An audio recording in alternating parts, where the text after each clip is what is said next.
I'm Jeff Matlow. Welcome to the best leadership podcast ever.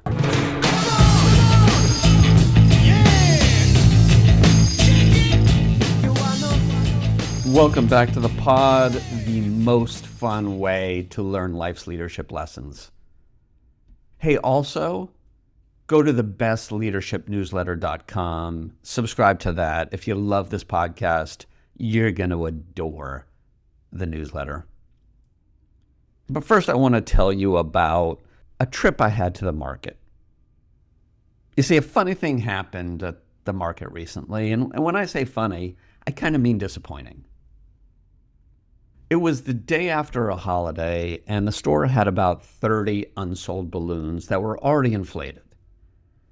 They were these big, colorful Mylar balloons with the wording about the holiday that are really only sold one time a year. Anyway, while I was there, an employee took out a knife and started to pop the balloons and toss them in the trash. This wasn't malicious. I mean, the holiday ended the day before and nobody was going to buy these.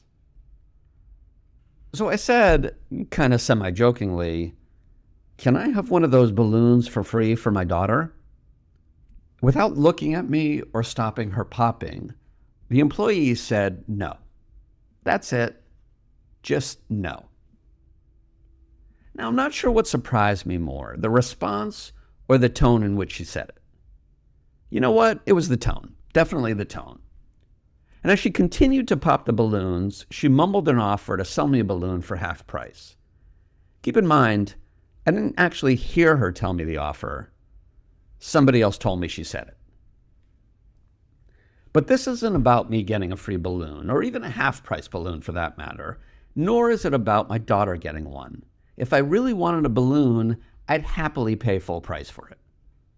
What got to me was that they were just popping and trashing perfectly good balloons. "Hey, I have an idea," I said to the employee. "Instead of popping the balloons, why don't you give a free balloon to kids who come into the store?" I thought it was a fair suggestion, but I was clearly annoying her. She didn't bother looking at me. She didn't bother to stop popping. In fact, she barely even bothered to respond to me. She just mumbled no again. So I left and I went home and I recorded this piece because there are two really important lessons that every leader at every company needs to understand. And the first lesson is that customers want to feel heard. I shop at this market at least 4 or 5 times a week, but that shouldn't matter. I spend thousands of dollars at this market every year, but that shouldn't matter either.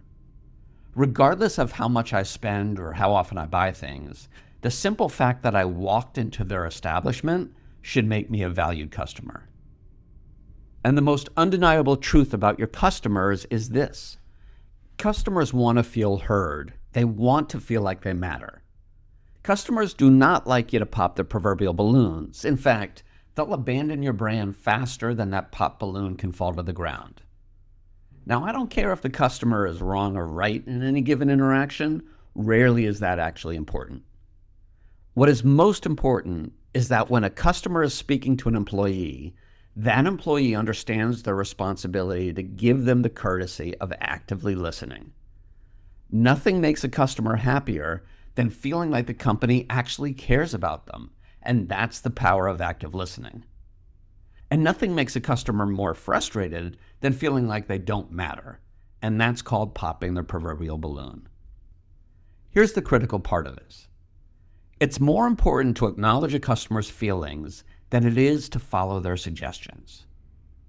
Listen, I don't care if the store gives the balloons away or not.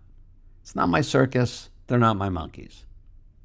What I do absolutely care about is that when I or any other customer has something to say, you give us the basic courtesy of pretending like you care. Which brings us to the second important balloon lesson. Growth is built on goodwill.